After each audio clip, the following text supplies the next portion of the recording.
Olá, seja muito bem-vindo ao canal Bíblia com Francisca. Eu sou Francisca Grentza, teóloga por formação, e hoje nós vamos dar continuidade ao alfabeto hebraico, o Aleph Bet. Sim, nós paramos na letra Dalet. Nós já fizemos o Aleph, lembram?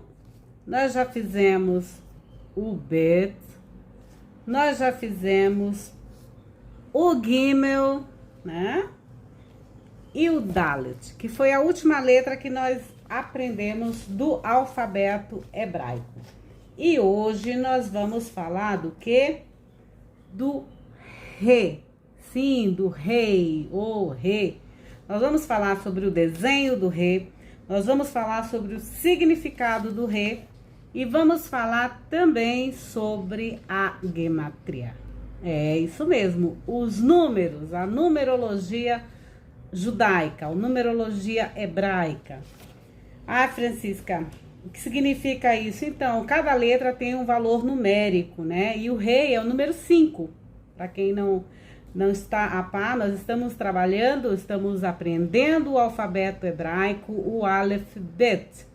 Se você está vindo a primeira vez, é a primeira vez que você nos assiste, está no canal pela primeira vez, eu te convido a se inscrever neste canal, acionar o sininho para que você sempre tenha as notificações quando eu colocar um vídeo novo aqui no canal. Para vocês que me acompanharam durante o mês de julho, nós estudamos os salmos, né? Eu comecei com o Salmo 122. Vocês lembram? Antes de viajarmos, aquela coisa toda. É um salmo de viagem para quem peregrina, para quem faz romaria, enfim. E estudamos, eu comecei do primeiro salmo, se eu não me falha a memória, até o 8º salmo. Até o Salmo 8. O Salmo 8 eu não completei, porque vocês viram lá no vídeo anterior que de repente entrou um pessoal ali na hora que nós estávamos embarcando lá em Veneza, pegando o táxi aquático, e aí entrou um pessoal e entraram no vídeo, como vocês podem ver aí no vídeo anterior, mas está lá, o Salmo 8, que foi até onde a gente chegou com as reflexões sobre os salmos na viagem de férias, de trabalho que eu fiz, eu e meu esposo, né? Então, para vocês que estão a primeira vez aqui no canal, podem pegar os vídeos anteriores, que vocês vão ver que tem muito conteúdo, tem imagens de lugares, tem diversas coisas aqui. Aqui a gente tem de tudo, não é só estudos bíblicos. E como eu falei para vocês, não é que é para você ser alguém que gosta das Sagradas Escrituras, da literatura bíblica, uma pessoa bitolada, eu vou seguir um padrão, ser assim, assim, assim. Eu sou leiga.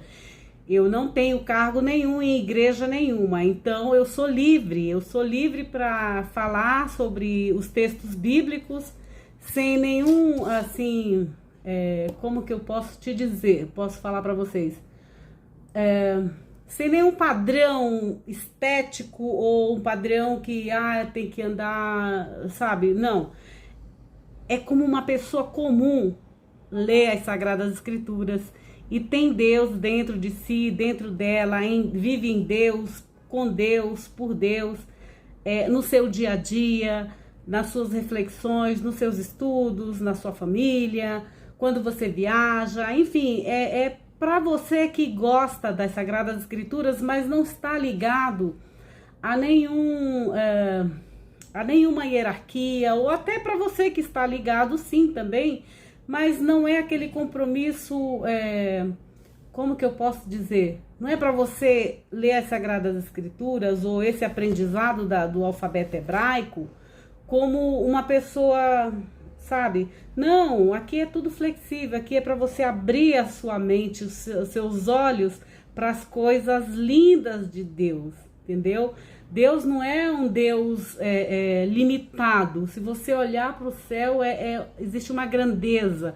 Se você olhar a natureza, existe uma coisa maravilhosa, vibrante, viva, né? Por isso que Deus é o Deus vivo, é um Deus vivo que está ali se movimentando dentro de nós, né? Por meio de nós, e Ele se manifesta por meio de nós. Então, é para você que gosta de estar inteirado com as coisas de Deus, mas de um modo mais leve, entendeu? Você não precisa ficar bitolado numas ideias ortodoxa, digamos assim, embora a ortodoxia seja também algo bem legal, porque ela te faz pensar de uma forma, concatenar as ideias, te organizar, na verdade, organizar as ideias. Então, eu te convido a se inscrever neste canal e ficar inteirado com tudo aquilo que eu posto aqui nesse canal sobre Bíblia, sobre o alfabeto hebraico. No futuro eu penso também em fazer o alfabeto grego aqui para vocês conhecerem. Mas no momento a gente está na 5ª letra do alfabeto hebraico, que é o rei. Então vamos parar de muita conversa e vamos direto ao assunto. Eu vou beber minha aguinha antes. Ó, Bíblia com Francisca, tá bom? Que sou eu. Então, eu já falei para vocês sobre o livro que eu estou utilizando para que vocês, para divulgar, transmitir para vocês as letras hebraicas. Um dos encartes que eu falei para vocês já, que eu comprei em Paris, é esse aqui, ó. Eu tentei chegar em Paris agora nessa viagem, mas não consegui. O meu voo foi cancelado, porque eu queria comprar mais desses materiais lá numa livraria que eu conheço lá. Mas meu voo foi cancelado pela Lufthansa. Vocês devem saber aqui pelas mídias do Brasil que houve uma greve lá, então eles cancelaram, então eu não consegui chegar até lá, tá? Então, por enquanto, a gente vai ficando com essas aqui. Eu ia comprar mais material, mas tudo bem. Então, o que eu posso falar sobre o rei, né? Sobre o rei, que é a 5ª letra do alfabeto hebraico. O que significa isso, Francisca? Bom, o rei, ele significa também ação. Então, o primeiro desenho dele, a largura e a altura do Dalet mais o Yud é igual à espiritualidade, né? Se vocês verem aqui, ó. E a gematria, a numerologia, ele é o número 5 do alfabeto. O seu significado é... Aqui, mandaram a mensagem. Aqui está. Esse é um dos significados. O segundo significado é para ser perturbado. O terceiro significado é veja. Acho que é isso. Veja. Então, o desenho dele é o seguinte. A 5ª letra do Aleph Bet é o rei. O Maharal de Praga, que foi um grande sábio cabalista, ele diz que o desenho do rei é composto de um Dalet e um Yud. O Yud é a menor letra do alfabeto hebraico, tá? E o Yud. O Dalet é composto de uma linha horizontal, como vocês já aprenderam no outro vídeo. Se você não assistiu, assista. Letra Dalet, tá bom? De uma linha horizontal, significando largura, e outra vertical, que significa altura, que juntas representam o mundo físico, o materialismo. O Yud, a perna esquerda separada, representa quem? Representa Deus. Isso, representa Deus. E, portanto, a espiritualidade. Tudo que é espiritualidade, tudo que se refere ao espírito, refere-se a Deus, tá bom? E o Maharal ensina o seguinte, que assim como o Dalet e o Yud se juntam, o mundo físico com a espiritualidade e a divindade, tá? Então, assim como o Yud e o rei se juntam, e o Dalet e o Yud se juntam, para formar o rei, assim também a pessoa tem a obrigação de imbuir e santificar o mundo físico com a espiritualidade e a divindade. Ou seja, o que a gente liga na terra, a gente liga no céu. Vocês lembram do Pai Nosso, né? Jesus fala sobre isso. Jesus era judeu, então ele conhecia, ele tinha todo esse conhecimento, tá? Que tudo vem das Sagradas Escrituras, gente. Sim. Então, a filosofia racídica... Francisca, o que é a filosofia racídica? Então, já indiquei para vocês aquele filme Nada Ortodoxa. É um pequeno grupo de judeus que são desse grupo racídico. Eu não vou explicar um pouco mais, que agora é sobre as letras hebraicas, mas uma hora eu paro e falo só sobre os racídicos para vocês, tá bom? Então, aqui, a filosofia racídica, na filosofia racídica, né, o rei, que é essa letra da qual eu tô falando, representa o pensamento, né, o pensamento tá onde? Aqui, na cabeça, tá? No mental, né, nossa, aqui. Aí vem, ele se transforma em fala, tudo aquilo que eu oro, aqui ó, que eu falo, a oralidade, tá? Até passei um batom vermelho, que é para vocês prestarem mais atenção aqui. Não. Para o pessoal que estuda fisiognomonia, não é isso. Não é aquela outra parte, não tá ligada à sexualidade neste momento que eu estou aqui, tá bom? É porque é para chamar atenção, para que o pessoal ouça o que eu estou falando. Vejam também, né? Então, o batom vermelho, ele chama a atenção para muitas coisas. E uma delas é a comunicação. E como eu estou comunicando algo para vocês, eu gostaria que vocês prestassem atenção. Então, é uma forma de chamar a atenção de vocês, tá bom? Então, nem vem tirar meu riso frouxo com algum conselho, que hoje eu passei batom vermelho. Enfim, o pessoal que trabalha com fisiognomonia vai entender do que eu tô falando, né? Então, o que acontece? Na filosofia racídica, o rei representa o pensamento, aqui, né? O mental, espiritualidade. A ação, né? Pela nossa fala, né? A gente pensa, a gente fala, que é a manifestação, né? E a ação. Por onde vem a ação? A ação vem pelas nossas mãos, nossa hand, né? Pelas nossas mãos. Assim como a forma do rei é composta de 3 linhas, também o pensamento, fala e ação. Compreende as 3 vestimentas de quê? Da nossa horma, da nossa alma. As 3 vestes através das quais nos representamos, nos expressamos, desculpa. As 3 vestes das quais nos expressamos, viram? A linha horizontal superior é o pensamento, aqui ó, tá vendo? Alguns chamam até de razão, emoção, né? Essa parte aqui, e ação. O pessoal que trabalha com fisiognomonia entende muito bem tudo isso que eu tô falando aqui. E para vocês perceberem como as Sagradas Escrituras, o alfabeto hebraico é profundo, tá? Então, a linha horizontal superior, o pensamento, pelo próprio desenho, representa o conceito de quê? De igualdade.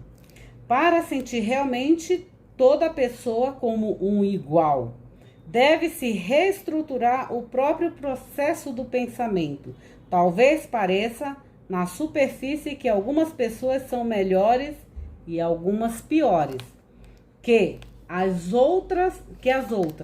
Porém, nossa responsabilidade é nos concentrar, em vez disso, na alma, que é a centelha divina.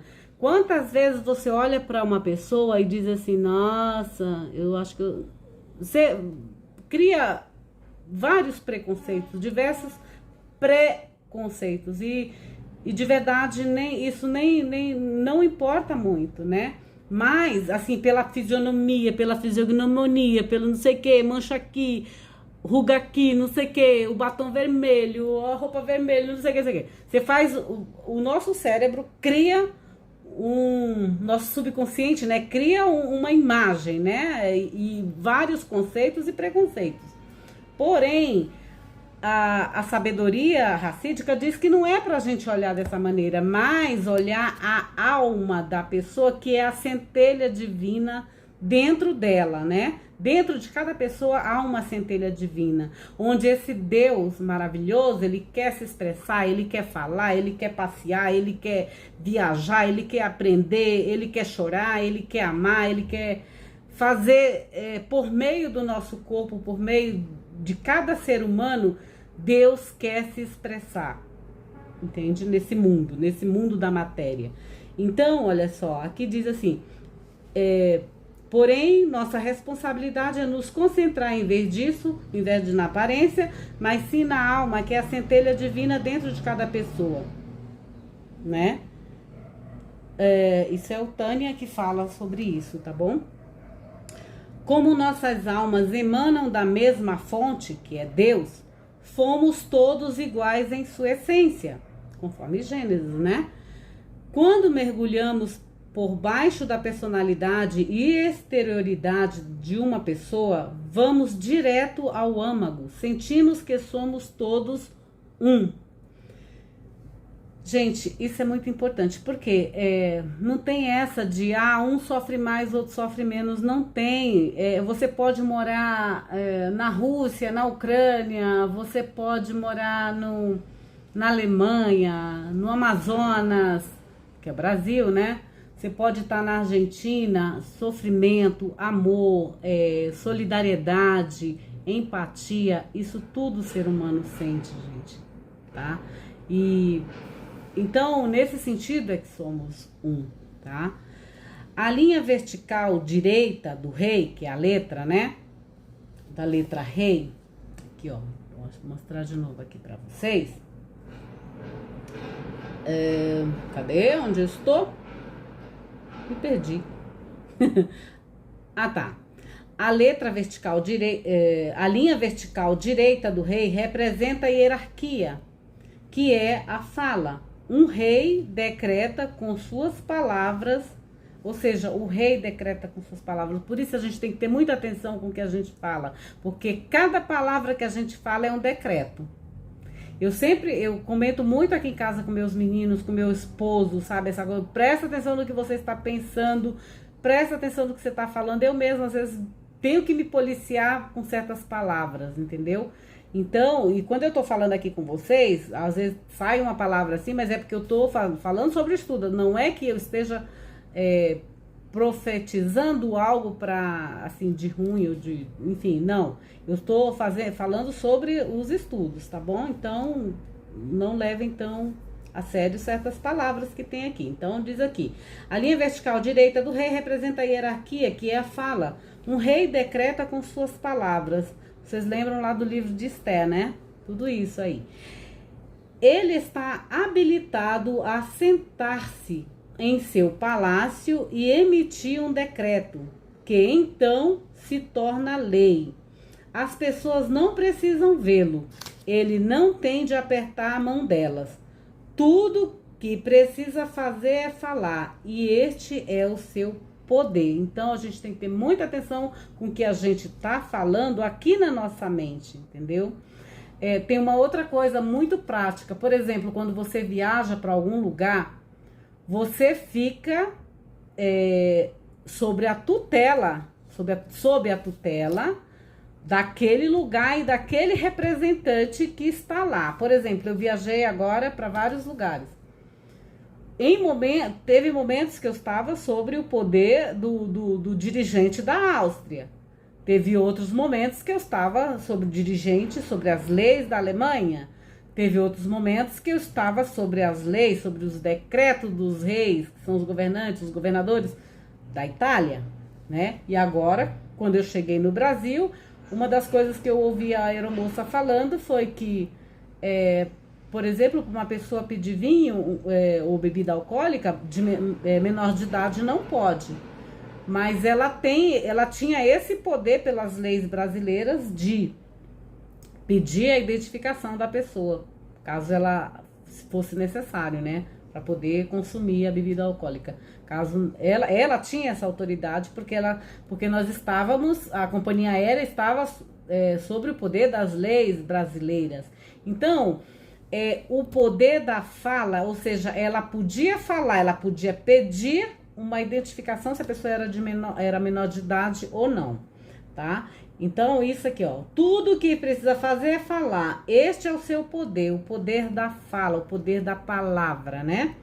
A linha vertical do rei desce de um estado mais elevado, que seja o governante, até o mais baixo, os súditos. Ou seja, eu não preciso falar com o governante ou com o presidente para saber que tem lei, que eu sou regida por uma lei, entendeu? Dependendo do lugar que eu esteja, eu dependo da lei daquele lugar, tá? Eu acreditando ou não, seja lá qual for a minha crença religiosa, a crença política, eu vou estar sobre aquele poder. Se eu estiver no mundo árabe, eu vou estar sobre o poder deles, entendeu? Então é isso, né? Finalmente, a perna mais curta separada no lado esquerdo do rei, que é esta letra aqui, que eu já mostrei para vocês, vai ficar aí no vídeo também, representa a ação. Por que esta perna está separada? É muito fácil para nós pensar e falar sobre aquilo que está certo, mas é bem diferente transformar a boa intenção em ação. Quantas vezes a gente tem boa intenção, mas fica só na boa intenção, a ação não é feita, né? Portanto, a lacuna serve como lembrete do esforço exigido para unificar todas as três vestimentas, ou seja, pensamento, fala e ação, né? Quantos projetos não tem aí parado de vocês? Que vocês já pensaram aqui, poxa vida, eu vou fazer isso. De repente você fala, mas cadê a ação? Cadê a força motriz para que você, aquela força de vontade realmente de você concretizar ou colocar em ação, né? Isso que você pensou, né? Então, eu tô falando isso não só para vocês, tá? Serve para mim também, gente. Então é muito fácil para nós pensar e falar sobre aquilo que está certo, mas é bem diferente transformar a boa ação em ação. Portanto, a lacuna serve como lembrete do esforço exigido para unificar todas as três vestimentas, pensamento, cadê? Né? Palavra, né? E ação, né? Sem a linha de ação, somos deixados com as duas linhas do Dalet, ou seja, somos pobres, estamos na pobreza quando a gente não usa a nossa ação em concretizar, em manifestar aquilo que pensamos, aquilo que falamos nas nossas vidas. Isso não sou eu que estou falando, tá? É o Maharal, tá bom? E é o ensinamento desse alfabeto, tá? Que às vezes não é só uma letra, mas tem uma profundidade que vocês percebem, tanto espiritual como material para as nossas vidas. O Talmud, que eu já falei para vocês nos outros vídeos, que é o conjunto é um conjunto de ética, enfim, de várias coisas do povo judeu, tá bom? Informa que o rei também representa o quê? Uma techuvá. O que é uma techuvá? É um arrependimento para avaliar como o formato da letra rei incorpora o conceito de techuvá.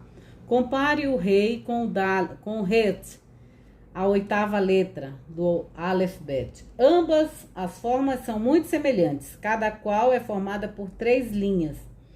A diferença evidente é a pequena abertura acima da perna esquerda do rei. O que isso tem a ver com techuvá?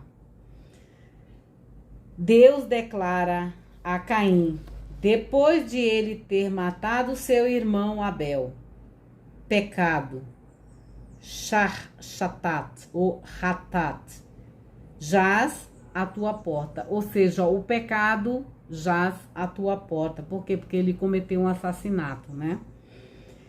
A abertura ou porta na base tanto do rei quanto do het representa o pecado.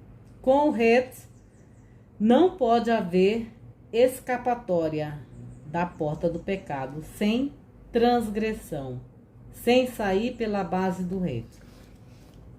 Porém, o reto tem uma outra abertura, outro possível curso de ação. A pequena abertura no topo do rei abre a possibilidade de techuvá ou retorno.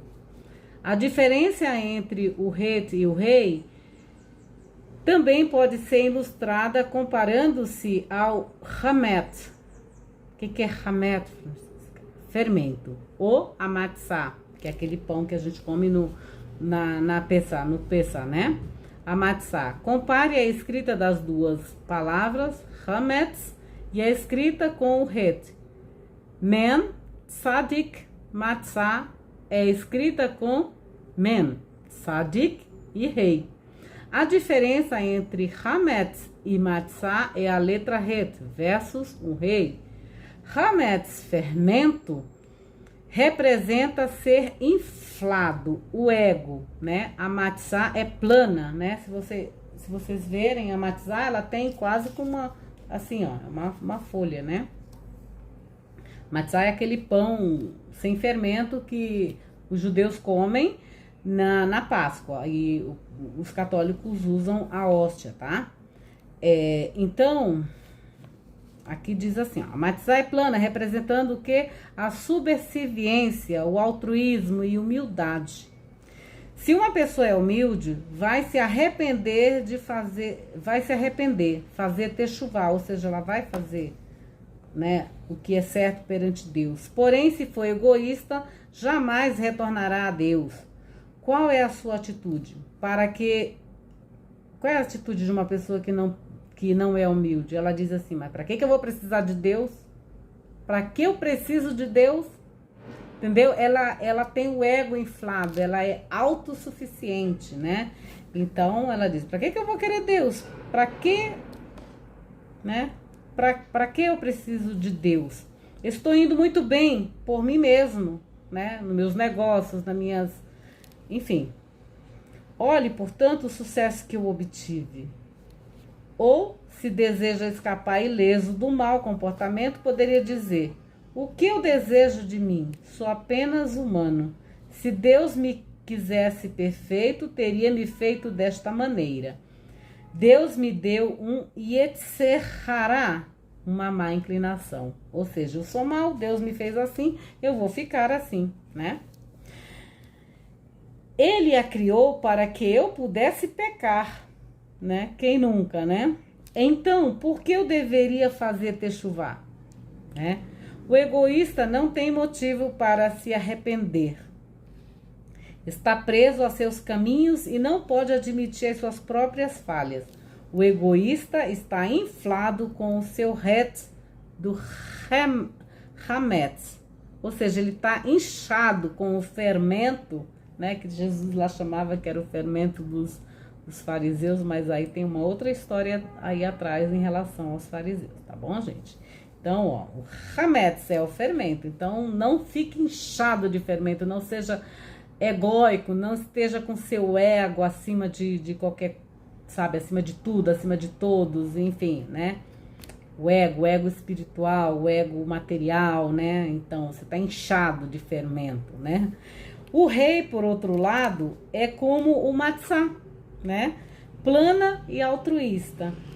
Seu próprio desenho contém uma abertura, um espaço para o indivíduo passar através dele, se for humilde. O rei é a adoção da humildade pelo ser humano, o portal para o arrependimento. Num sentido mais amplo, precisamos aprender que techuvá não apenas envolve arrependimento por cometer um pecado, mas significa retorno ao ser essencial da pessoa, ou seja, a centelha divina, né? Assim, a techuvá é relevante para todo indivíduo, até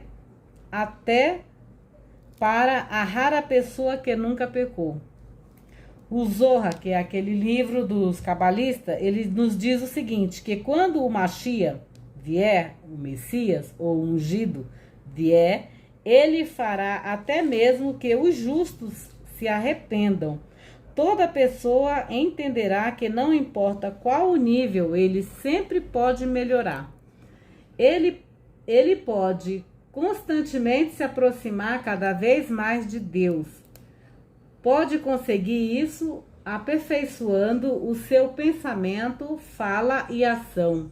À medida que o homem se aperfeiçoa, Deus ajuda, começa a cair uma chuva de bênçãos e as plantações começam a crescer. Olha que lindo, né, gente? Agora, nós vamos falar sobre a gemátria, a numerologia do número 5, ou do número rei, ou da letra rei, gente. Então, a gemátria, o valor numérico é 5. Não apenas o rei representa as vestes de o pensamento, fala e ação, mas estas vestes compreendem um total de 5 elementos, dos níveis de pensamento imaginativo e meditativo, 2 níveis de fala, as falas do coração e as falas dos lábios. Eu posso falar com os meus lábios algo, mas o meu coração, que para o povo hebreu é a mente, está pensando em outra coisa, entendeu? Por isso, muita atenção às vezes. Tá? Então, meus lábios podem estar falando uma coisa e meu pensamento outro, entendeu? Aqui, meus lábios. E o nível de ação, porque a ação tem apenas um nível. Porque quando se trata de ação, ou você faz algo ou você não faz. Por isso, a linha representando a ação do desenho do rei, o segmento vertical separado do rei, é constituída de metade de uma linha. 5 também significa os 5 níveis da alma: Nefesh, Ruach, Neshama, Hayah e Yehidah. A Nefesh, gente, tá aqui, ó, na nossa garganta, ela é material, né? Para o povo hebreu, a Nefesh, ela é material, né? No mundo grego, a Nefesh, que é a alma, ela é imaterial, né? Mas para o povo hebreu, a Nefesh, a alma, ela tem 5 níveis, como eu li aqui para vocês, né? Tem a Nefesh, o Ruach é o quê?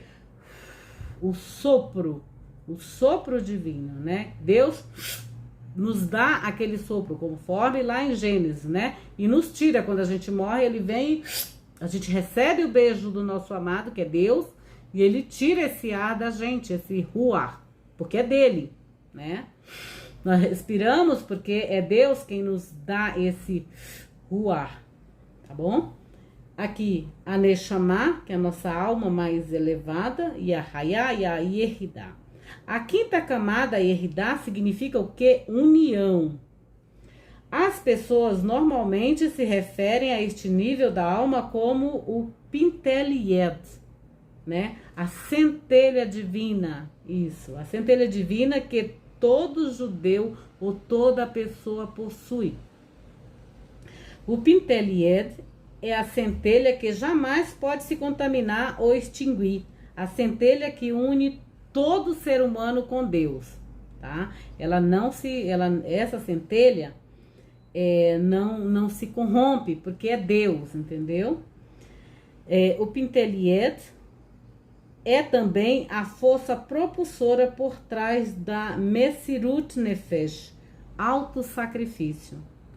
Este conceito de autossacrifício torna possível para a pessoa humana ceder sua vida a Deus, embora jamais tenha praticado ou se sentido conscientemente conectado à lei ou costumes judaicos ou costumes cristãos, entendeu?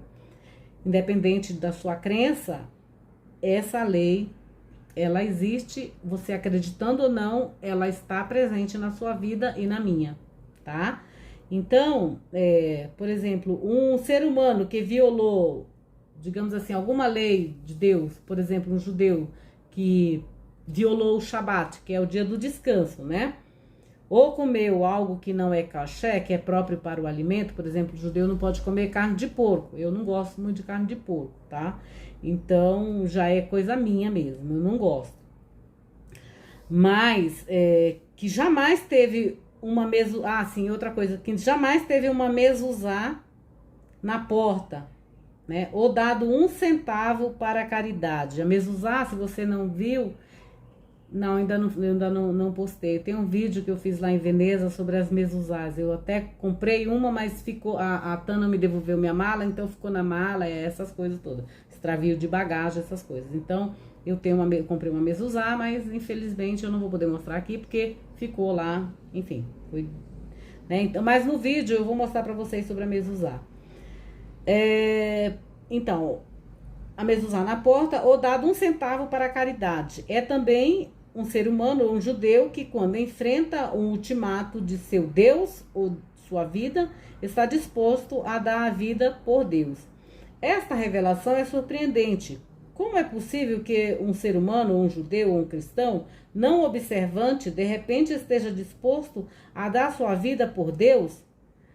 Mesirut Nefesh faz sentido para alguém como Avraham ou o Rabi Akiva, que são os grandes sábios do judaísmo, que estudaram Torá durante a vida inteira. Porém, a pessoa que jamais abriu um livro judaico, as Sagradas Escrituras, e não sabe que o hebraico é lido da direita para a esquerda, a resposta é o Pintel Yed.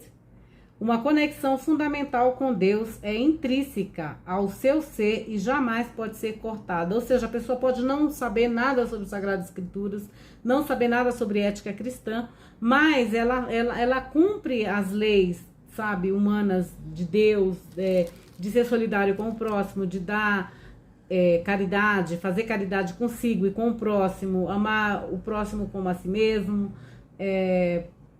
enfim, ela cumpre alguns preceitos. Então essa pessoa não vai ser cortada de Deus. Assim como eu leio e estudo, e outras pessoas que são praticantes, elas também serão não serão cortadas, sabe, do seu relacionamento com Deus, da sua conexão com Deus. Então não existe essa separação. Por mais que ela não tenha estudado, Deus não vai a conexão dela com Deus não vai ser cortada, tá bom? É o que os sábios estão falando aqui. Quando se trata de uma mitzvah, que é um preceito, que é um mandamento, como manter-se caché, o que é manter-se caché? É comer as coisas que não são adequadas para a vida, entendeu? Tudo que não traz vida é proibido no livro de Números, Levítico e tudo mais, tá? O judeu não observante ou cristão não observante diz a si mesmo: se eu não comer caché, qual é o problema? Se eu comer carne de porco, qual é o problema? Bom, Deus é espiritual. Por que ele deveria se importar com aquilo que, como desde que eu seja bom, se como carne de porco, certamente isso não prejudica meu relacionamento com Deus. Ou talvez ele diga: e daí? Se eu não vou à sinagoga ou no Shabá, em vez disso, corto a grama do jardim? O sermão do rabino é entediante mesmo. É claro que isso não está cortando meu relacionamento com Deus. Aí, ó. O fato de eu usar batom vermelho não corta meu relacionamento com Deus. Isso não quer dizer que eu não esteja conectada com Deus, gente, tá bom? Pra você que tem uma mentalidade aí, nossa, ela teóloga usa um batom vermelho, sim. Teólogo também usa um batom vermelho. Graças a Deus, né, gente? Pelo amor de Deus. Então, isso não prejudica o meu relacionamento com Deus. Ou talvez diga: e daí se eu não vou à sinagoga, no Shabá, ou em vez disso eu corto a grama do jardim ou ajudo a senhorinha, né, que não tem como ir no mercado? O sermão do rabino é entediante mesmo, e é claro que isso não está cortando meu relacionamento com Deus, e ele me perdoará. Ele vai entender. Porém, quando se trata de abrir mão de sua religião, este mesmo judeu, cristão, ser humano, reconhece que não há espaço para ambivalência. Obviamente, Deus não me perdoará por abandonar minha fé. Eu estaria declarando declaradamente que não. O amo ou acredito nele. Se for este o caso, estou disposto a dar minha vida para não desistir de meu Deus. Eu nunca desisti de Deus e nem ele nunca desistiu de mim, gente. Este é o âmago essencial da Techuvá. O motivo para termos um despertar para o retorno é por causa do nível Yeshida da alma. Esta centelha da alma acende o restante do nosso ser, impulsionando seu retorno a Deus. Ou seja, nosso corpo tem que estar todo iluminado para voltar para Deus. O número 5 também representa o que? Redenção. No Seder de Pessah, que é na ordem da Páscoa, do jantar da Páscoa, no Seder de Pessah, há um quinto copo de vinho chamado o copo de Eliarro. Quem é Eliarro? É o profeta Elias, gente. A gente deixa um copo de vinho, né? Fazer o kiddush para o profeta. Exatamente. Então, ó, o profeta Eliarro, que é o profeta Elias, o precursor da redenção, nos dirá para fazer techuvá, para fazer as coisas certas, o arrependimento, né? Pois o Mashiach, pois o Messias, o ungido, está para chegar. Esta promessa é também representada pela expressão na Torá: eu te levarei para a terra de Israel. O Rambam, que é um grande também cabalista, ele nos diz que quando todo o povo judeu fizer techuvá, seremos imediatamente redimidos. Não só o povo judeu, mas todo ser humano, quando fizer techuvá, arrependimento, né? Então, nós seremos redimidos. E aí vem agora o significado, né, da letra rei. A palavra rei tem 3 significados. O primeiro, como eu já falei anteriormente, aqui está. Como no versículo, aqui está a semente para vocês. Rei lachen zerá. Rei lachen zerá. O seguinte é ser perturbado. Como está escrito em Daniel. E eu, Daniel, fui perturbado. Niet. E o terceiro é contemple. Exatamente, contemple. Como em contemple. Este é o nosso Deus. Hine Eloqueno. Isso. Que se refere a contemplar uma revelação. Essas 3 definições convergem quando nascemos e chegamos a este mundo. Deus nos dá sementes, ou seja, o potencial de sermos produtivos e fazer o bem em nossa vida. Muitas vezes, porém, ficamos perturbados e confusos, perdendo de vista os nossos objetivos, né? Eventualmente, porém, todo ser humano virá a fazer techuvá, virá a se arrepender e reconhecerá seu Criador. Ele então contemplará o que? A revelação de Deus. Ao elevar o próprio pensamento e fala, traduzindo-os em ação, a pessoa revela a Yehidá, o 5º nível e centelha de Mashiach, de Messias, de ungido, dentro de sua alma, e isso nos levará à suprema redenção. Aonde está tudo isso, Francisco? Em Bereshit, em Gênesis 4, 7, 23. Né? Depois tem, baseado no versículo de Rabi Avraham Eliarro. Não, isso aqui não precisa, vocês saberem. Então, o que acontece? Hoje nós estudamos a letra Rei, né? Então, nosso pensamento, nossas palavras e nossas ações, tá? Elas valem muito para Deus, gente. Então, de repente, você pode dizer o que ele falou aqui no último momento, né? Que nós, ao elevarmos o nosso pensamento, a nossa fala, e a nossa fala se traduzir em ação, nós revelaremos nosso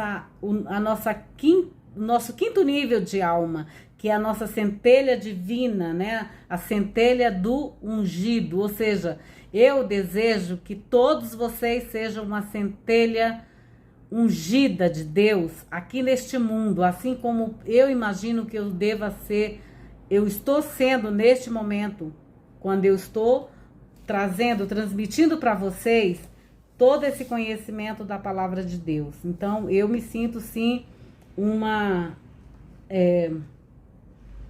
pessoa revelando Deus, tá? Neste mundo. Não pensem que seja fácil, porque não é fácil, tá? Não é fácil.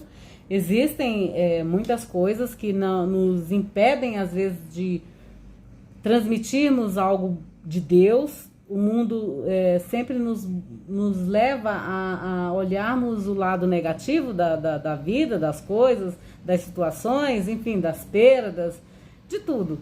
Mas eu ainda escolho mostrar o lado bom da vida. Então, celebre aquilo que realmente importa na sua vida, Celebre a vida, a dádiva de viver. Celebre a natureza, olhe para o céu, veja como é lindo tudo que Deus criou, né? A natureza, as pessoas, embora muitas não tenham ainda consciência de que são seres divinos, seres de Deus, mas acreditem em Deus. Então, fiquem com Deus, por Deus, em Deus, fiquem na bênção de Deus. Eu vou colocar aí no vídeo a letra Rei. Eu falei para vocês que eu a fotografei num dia que estava fazendo sol, então os raios de sol iluminaram aquela letra com o arco, formou um arco-íris, a coisa mais linda. Então, eu vou deixar aí para vocês verem, tudo bonitinho. Talvez eu coloque uma imagem também da viagem, mas é isso. Eu desejo ser uma transmissora, uma ungida de Deus, transmitindo as coisas dele para vocês. É fácil, Francisca? Não, gente, não é fácil. Estar com Deus, em Deus, para Deus, por Deus, não é fácil, tá? Mas a gente busca estar sempre na presença de Deus, seja lá aonde nós estivermos, tá bom? Então, vejam os vídeos aí anteriores, curtam bastante, comentem, compartilhem, porque estamos formando uma comunidade aqui, né? Tô vendo que está crescendo bastante. Eu agradeço a todos vocês e eu espero contribuir com alguma coisa, com alguma palavra na vida de vocês, assim como eu procuro também aprender e aprender o que eu estudo. Nem sempre é possível, mas eu procuro praticar aquilo que eu tô colocando aqui para vocês também, tá? Então, eu espero que vocês gostem e estamos juntos, tá bom? Fiquem com Deus. Tchau, tchau.